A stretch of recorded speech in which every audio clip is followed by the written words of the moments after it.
Hey everybody, and welcome to another segment of AstrologyAnswers.com's weekly forecast. My name is Terence. The week begins on Monday, April the 14th, 2025. And I always like to start with where is the moon? So on Monday, the 14th, the moon that sets and reflects the public tone will be in Scorpio. Scorpio is very passionate, it's not casual, it's very intense, but Scorpio likes to be more private, introspective. Now for work, for more everyday situations, that moon in Scorpio can be very positive for doing a lot of studying, researching, investigation with a lot of this very focused, passionate energy behind it. On Tuesday, the moon continues in that intense Scorpio. It will be in mid-afternoon, Pacific time, opposite liberating, unpredictable Uranus. That could mean other people outside circumstances, that's the opposition, could trigger a lot of unexpected upsets or excitement. But it's also roughly the same time the moon in Scorpio is trining the best flow of energy to stabilizing Saturn in Pisces, a water sign. And so the moon Saturn keeps us grounded and focused. So the moon Uranus, we can handle any kind of unexpected upsets, or we can manifest a lot of exciting opportunities that come our way and be quick on the draw. The moon will leave Scorpio and go into Sagittarius at 6:38 p.m. Pacific time. Big shift of temperament. Scorpio more private, more introspective, sometimes more brooding. But then when the moon, the public tone, goes into Sagittarius, Sagittarius is more outgoing, more friendly, more adventurous. It's just more playful. Now, on Wednesday, as the moon continues in Sagittarius, because the moon goes through each sign about every 2.5 days, that moon in Sagittarius is a lot of optimism, more upbeat, positive feelings, and discerning decision-making Mercury will align with Neptune. Now, Mercury-Neptune can be very favorable for compassion, for empathy, for expanding the imagination.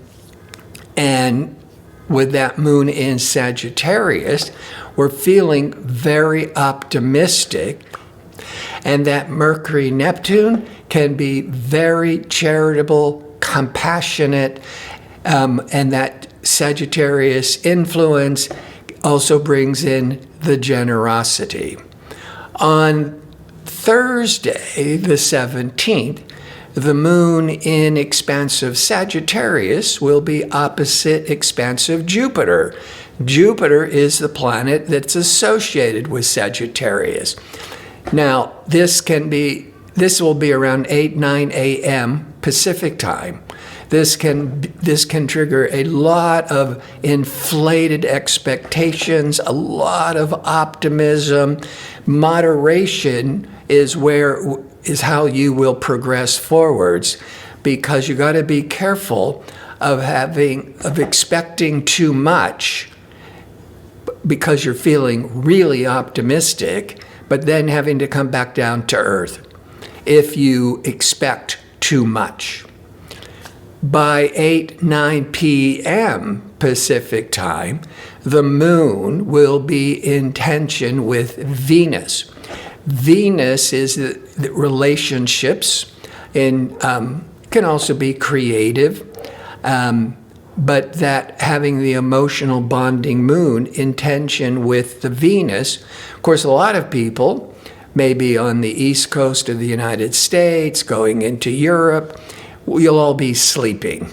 But for those who are awake, around 8, 9 p.m. Pacific time, that moon or your emotional needs will feel like it's out of sync with your love life, with your relationships.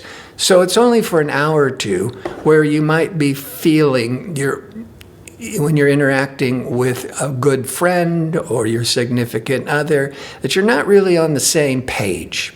So maybe just take a walk, go to bed, go off by yourself, and just let that mood pass. On the 18th, on Friday, the moon leaves outgoing, adventurous, fiery Sagittarius and goes into more practical, grounded, realistic Capricorn at 6:13 a.m. Pacific time. But almost immediately by 7, 8, 9 a.m., as the moon has just went into that more organized, grounded Capricorn, will be in a stressful angle to Neptune and Mercury. The Neptune can bring in all this, it can bring in a lot of unfocused anxiety energies, because the moon in Capricorn wants to be in control and grounded, and with the Neptune feeling ungrounded. And also at the same time, but only for a couple of hours in the morning, Pacific time, it's also in a difficult angle to Mercury. So there could also be a lot of misunderstandings, especially with that Neptune can often be very vague and escapist.